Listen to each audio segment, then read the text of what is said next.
प्रिय विद्यार्थियों, good afternoon. संवैधानिक विकास की प्रक्रिया में आज की क्लास को आगे बढ़ाते हुए हम 3 चार्टर कानूनों की बात करेंगे, जिनमें से पहला pets India act 1784,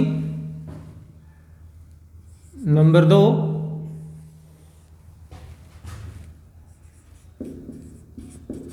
charter act 1793 और नंबर 3 चार्टर एक्ट 1813। सबसे पहले पिट्स इंडिया एक्ट की चर्चा करने से पहले, यह 1784 में आता है। उससे पहले रेगुलेटिंग एक्ट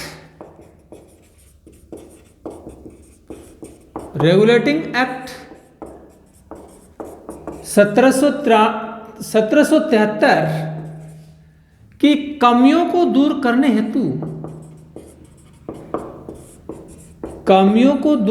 हेतु एक संशोधित अधिनियम एक्ट ऑफ सेटलमेंट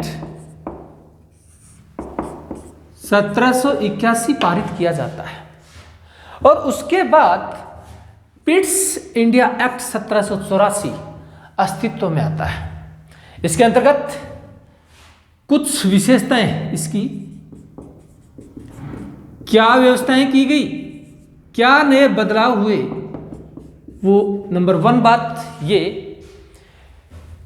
कि इस एक्ट के माध्यम से कंपनी के राजनीतिक और वाणिज्यिक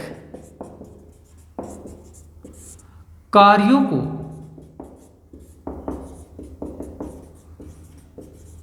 पृथक कर दिया। दूसरी बात, इस एक्ट के मार्फत भारत में कंपनी के अधीन क्षेत्रों को, कहां? भारत में कंपनी के अधीन क्षेत्रों को नया नाम क्या? ब्रिटिश आधिपत्य का क्षेत्र, ब्रिटिश आधिपत्य का क्षेत्र नाम दिया गया।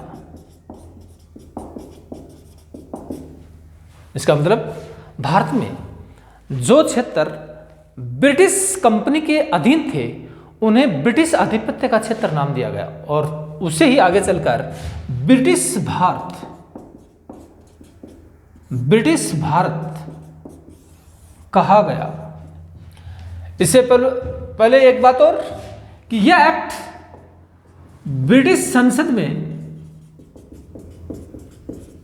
संसद में वहां के पीएम विलियम पिट द्वारा पुनः स्थापित किया गया और इस रूप में पिट्स इंडिया एक्ट 2 बातों के लिए महत्वपूर्ण है। और नेक्स्ट चार्टर एक्ट 1793, पहली बात, इसकी प्रमुख विशेषता यह है कि इस अधिनियम ने बंबई व मद्रास प्रेसिडेंसियों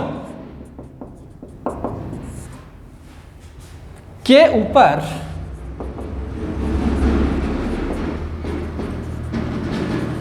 गवर्नर जनरल को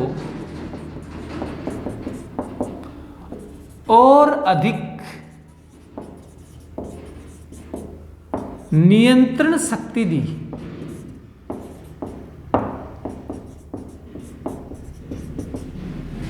और दूसरी बात,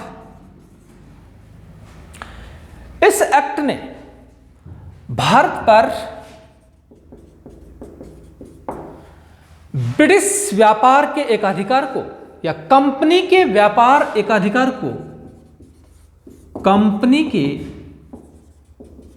व्यापार एकाधिकार को अगले 20 वर्षों के लिए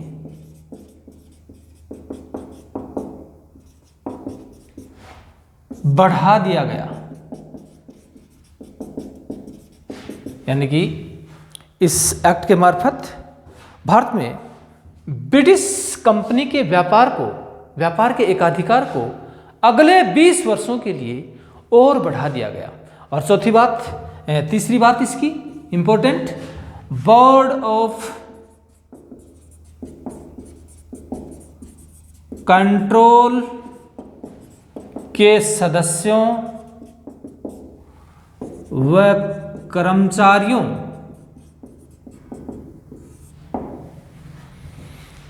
को भारतीय राजस्व से वेतन है वो भारतीय राजस्व से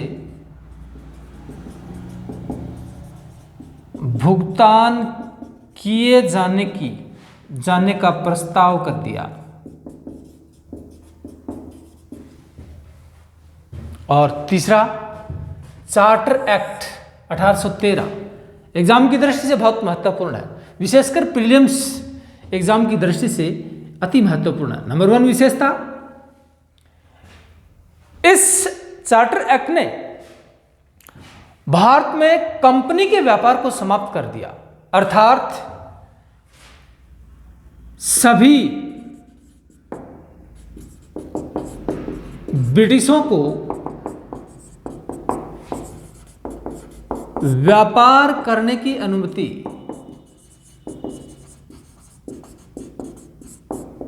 दी इसने, अर्थात मुक्त व्यापार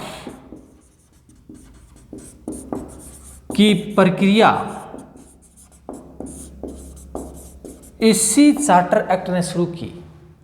और नेक्स्ट बात, दूसरे नंबर की विशेषता इसकी यह है कि ईसाई मिशनरियों को भारतीय लोगों को शिक्षित करने की अनुमति दी इसने, अर्थात भारतीयों का तीव्र ईसाईकरण।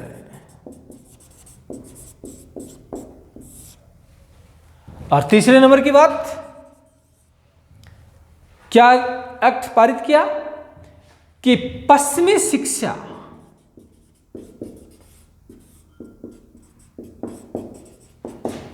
के प्रचार प्रसार की व्यवस्था शुरू 1 लाख रुपया पहली बार शिक्षा एवं साहित्य पर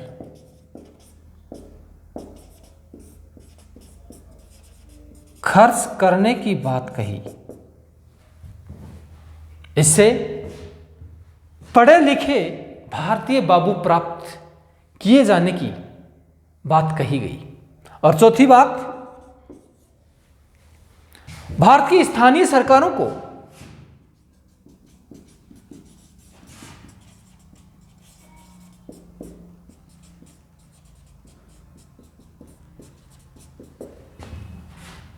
आम लोगों से